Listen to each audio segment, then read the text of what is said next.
बच्चों, आप सब ठीक तो है ना। उम्मीद करती हूँ आप सब अच्छे से होंगे। बच्चों, आज मैं आपके लिए एक बड़ी ही मजेदार कहानी लेकर आई हूँ। बच्चों, कई बार ऐसा होता है कि हम खुद पर या अपनी किसी चीज पर घमंड कर बैठते हैं और दूसरों को नीचा दिखाते हैं, उन्हें खुद से छोटा मानकर उनका मजाक उड़ाते हैं। हमें ऐसा कभी नहीं करना चाहिए, क्योंकि ये गलत है। आज मैं आपको ये बात एक कहानी के जरिए समझाऊंगी। ये आपको जीवन में एक बहुत बड़ी सीख देगी। बच्चों, ये कहानी एक जादुई पेंटिंग की है, तो सुनोगे ना आप ये कहानी, बड़ा मजा आएगा।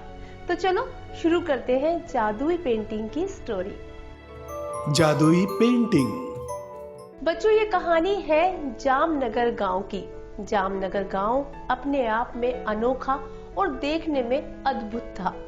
इस गांव की खासियत थी एक पेंटिंग जो कि बाजार की एक दुकान के बाहर लगी थी। इस पेंटिंग को लोग जादुई पेंटिंग के नाम से जानते थे। पेंटिंग इतनी खूबसूरत थी कि रोजाना शाम को लोग उसे देखने के लिए दूर दूर से आते। असल में पेंटिंग के अंदर एक बहुत ही सुंदर राजकुमारी बनी हुई थी, जिसे देखने के लिए लोग दीवाने हो चुके थे।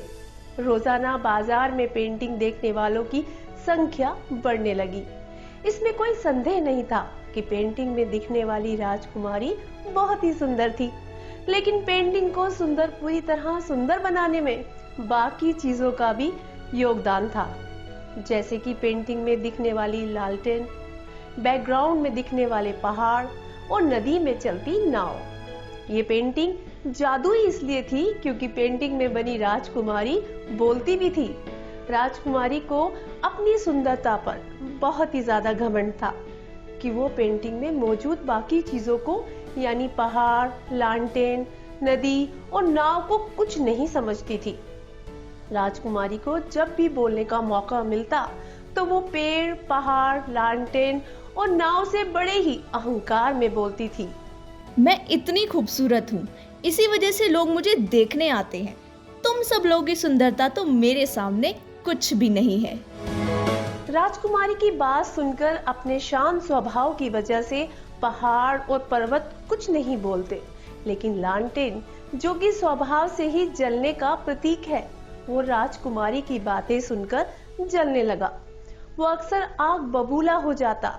एक दिन वो राजकुमारी से बोल ही पड़ा, देखो राजकुमारी, जितना घमंड तुम अपने ऊपर करती हो ना, वो ठीक नहीं है। अगर इस पेंटिंग में पहाड़, पर्वत और नदी ना हो तो तुम्हारा होना भी बेकार ही हो जाएगा। ये पूरी पेंटिंग खराब दिखाई देगी, खासकर मेरे ना होने से तो सबसे ज्यादा। लालटेन की बात सुनते ही राजकुमारी को बहुत गुस्सा आया। राजकुमारी लालटेन से बोली, तुम क्या कर सकते हो? तुम्हारा तो कोई अस्तित्व ही नहीं है। मैं बहुत सुंदर हूँ, इसी वजह से लोग मुझे देखने आते हैं।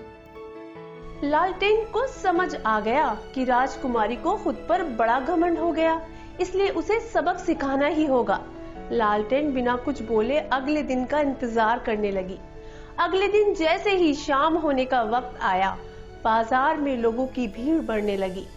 लेकिन इस बार लालटेन ने अपनी लाइट नहीं जलाई, जिससे पेंटिंग में अंधेरा छा गया। राजकुमारी का सुंदर चेहरा अब लोगों को दिखाई ही नहीं दे रहा था। जो लोग राजकुमारी की पेंटिंग देखने आए थे, वो सभी निराश होकर अपने अपने घर वापस जाने लगे। लोगों को वापस जाते देखकर राजकुमारी को अपनी गलती का एहसास हो गया। उसे समझ आ गया कि हर चीज की अपनी एक कीमत होती है, हर चीज का अपना एक महत्व होता है।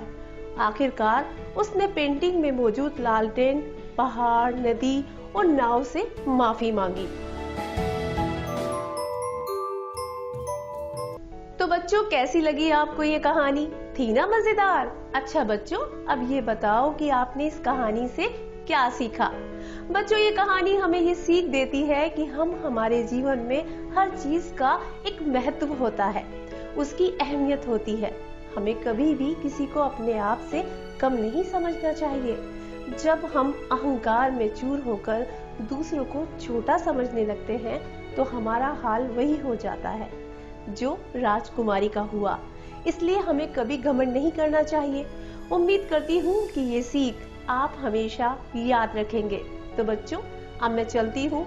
अगली बार फिर आऊंगी एक नई और मजेदार कहानी लेकर। Bye bye.